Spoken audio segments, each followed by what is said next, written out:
Hello friends, आज हम बात करेंगे चैप्टर 2 इलेक्ट्रोकेमिस्ट्री वैद्युत रसायन, जिस पे देखेंगे वैद्युत अपघटन और फैराडे के वैद्युत अपघटन के नियम क्या है, फैराडे का प्रथम नियम और फैराडे का द्वितीय नियम इस वीडियो में देखेंगे।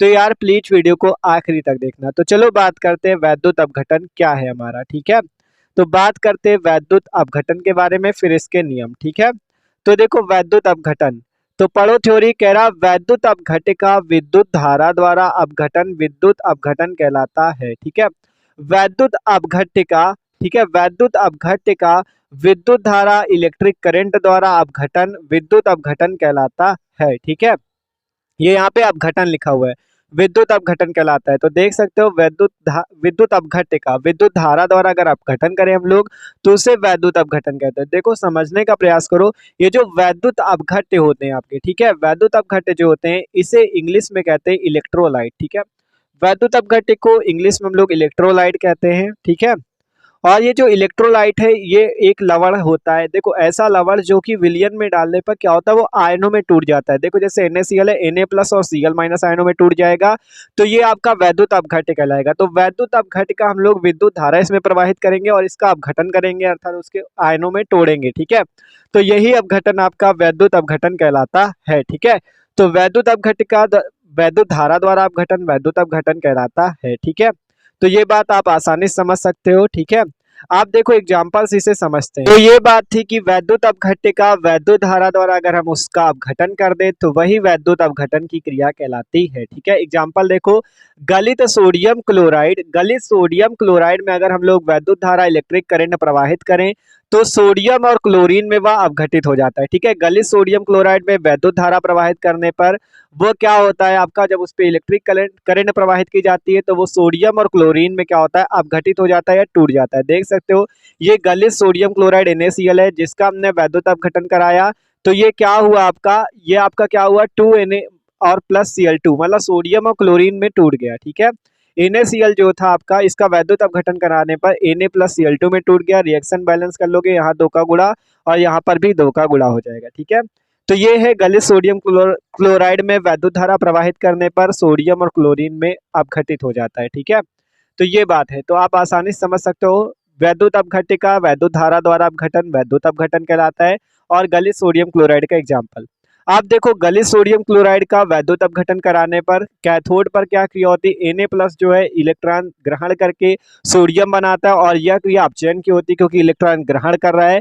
और एनोड पर क्रिया होती है Cl माइनस आपका Cl2 और 2 इलेक्ट्रॉन का त्याग करता है। ये क्रिया ऑक्सीकरण की होती है केवल इस क्योंकि इसमें आपका इलेक्ट्रॉन त्यागने की प्रवृत्ति है। ठीक है, तो कैथोड पर अपचयन की क्रिया होती है, सोडियम इलेक्ट्रॉन ग्रहण करके सोडियम बनाता है। और एनोड पर ऑक्सीकरण की क्रिया होती है 2Cl माइनस Cl2 और 2 इलेक्ट्रॉन में टूट जाता है। ठीक है, तो ये है, देख सकते हो गलित सोडियम क्लोराइड का हमने आपको एग्जाम्पल दिया। ठीक है, तो ये था अभी आपकी बात वैद्युत अपघटन की। आप देखते हैं फैराडे ने जो वैद्युत अपघटन के नियम दिए वो क्या कहते हैं। ठीक है, तो फैराडे के जो वैद्युत अपघटन के नियम है उसको देखते हैं। देखो आपका जो इंग्लिश वैज्ञानिक फैराडे, देखो फैराडे के नियम आपका कह रहा है, इंग्लिश वैज्ञानिक फैराडे ने वैद्युत अपघटन में व्ययित या मुक्त, ठीक है, वैद्युत अपघटन में मुक्त वैद्युत ऊर्जा की मात्रा और इलेक्ट्रोडों पर मुक्त पदार्थों की मात्राओं के संबंध में नियम दिए जिन्हें फैराडे के वैद्युत अपघटन के नियम कहते हैं। ठीक है, इंग्लिश वैज्ञानिक फैराडे ने वैद्युत अपघटन में व्ययित विद्युत ऊर्जा की मात्रा और इलेक्ट्रोडों पर विलीन पदार्थों की मात्राओं के संबंध में नियम दिए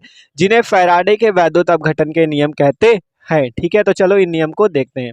तो देखते हैं पहले पहला नियम इसका वैद्युत अपघटन, देख सकते हो इलेक्ट्रोडों पर विलीन पदार्थों की मात्राओं के संबंध में नियम दिए जिन्हें फैराडे के नियम कहते हैं। तो देखो पहला नियम फैराडे का प्रथम नियम जो कि आपका है, देख सकते हो फैराडे का प्रथम नियम यहाँ पे लिखा हुआ है।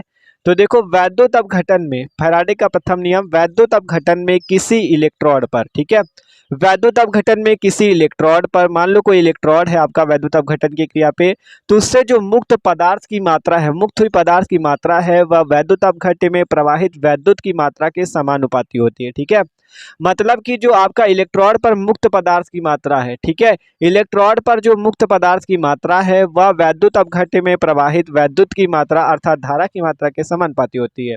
तो यहाँ से हमने लिखा W प्रोपोर्शनल Q, ये समानुपाती का चिन्ह है, ठीक है। जब समानुपाती का चिन्ह हटता है तो एक नियतांक जेड आ जाता है, ठीक है। W equal to Z into Q हो जाता है, जहां जेड है वैद्युत रासायनिक तुल्यांक जो कि एक कांस्टेंट है, ठीक है।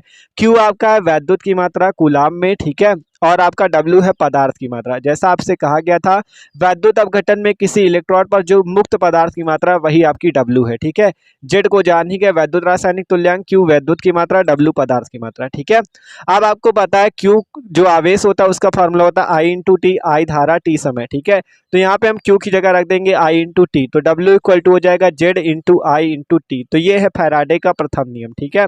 क्या कहा गया था, वैद्युत अपघटन में किसी इलेक्ट्रोड पर मुक्त पदार्थ की मात्रा वैद्युत अपघटन में प्रवाहित वैद्युत की मात्रा के समानुपाती होती है, तो W proportional Q, W equal to Z into Q, ठीक है। तो मुक्त पदार्थ की मात्रा किसके समानुपाती होती है, प्रवाहित वैद्युत की मात्रा के समानुपाती होती है। तो फैराडे का प्रथम नियम आप आसानी से समझ सकते हो पूरा, ठीक है। आप देखो फैराडे का द्वितीय नियम, तो इस नियम के अनुसार जब श्रेणी क्रम में जुड़े विभिन्न वैद्युत अपघट्यों के विलयनों में समान मात्रा में वैद्युत प्रवाहित की जाती है तो इलेक्ट्रोडों पर मुक्त पदार्थों के द्रव्यमान उनके तुल्यांकी भारों के समानुपाती होते हैं, ठीक है। क्या कहा गया, इस नियम के अनुसार जब श्रेणी क्रम में, क्या कह रहा है देखो ध्यान समझो, तो फैराडे का द्वितीय नियम कहता है इस नियम के अनुसार जब श्रेणी क्रम में जुड़े, ठीक है, जब श्रेणी क्रम में जुड़े विभिन्न वैद्युत अपघट्यों के विलयनों में समान मात्रा में आपकी धारा प्रवाहित की जाए तो इलेक्ट्रोडों पर जो मुक्त पदार्थ के द्रव्यमान या उनकी मात्रा होगी वो तुल्यांकी भारों के समानुपाती होते हैं। देख सकते हो W1 प्रोपोर्शनल E1 के है, W2 प्रोपोर्शनल है E2 के, ठीक है।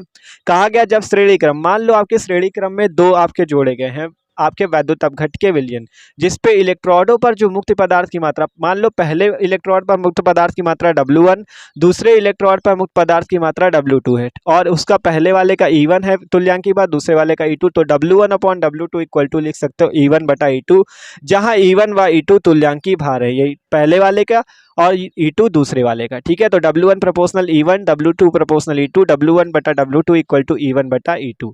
तो ये है फैराडे का द्वितीय नियम, मतलब कि जब श्रेणी क्रम में एक से ज्यादा वैद्युत अपघट्य के विलयन हो तो उस पे जो इलेक्ट्रोडों पर मुक्त पदार्थ की अलग अलग मात्राएं होंगी उनकी बात की गई। तो मान लो W1 पहले इलेक्ट्रोड पर मुक्त पदार्थ की मात्रा, W2 दूसरे पर, तो ये है विलयनों के समान मात्रा में वैद्युत प्रवाहित की जाती है तो इलेक्ट्रोडों पर मुक्त पदार्थों के द्रव्यमान उनके तुल्यांकी भारों के समानुपाती होते हैं, तो W1 बटा W2 इक्वल टू E1 बटा E2। ये है फैराडे का द्वितीय नियम, ठीक है। तो आसानी से आप फैराडे के द्वितीय नियम और फैराडे के प्रथम नियम को समझ सकते हो, एकदम आसान है, ठीक है, और इंपॉर्टेंट है, पूछे जाते हैं एग्जाम में, ठीक है। तो इन्हें जरूर तैयार कर लेना यार। तो देख सकते हो फैराडे का प्रथम नियम, द्वितीय नियम, और हमने वैद्युत अपघटन की क्रिया को भी बहुत अच्छे से समझा, ठीक है। देख सकते हो ये जो सोडियम वाला एग्जाम्पल सोडियम क्लोराइड का था, इसे भी आप आसानी से देख सकते हो। तो वीडियो अच्छा लगा तो लाइक कर देना, चैनल पे नए हो तो सब्सक्राइब जरूर कर देना।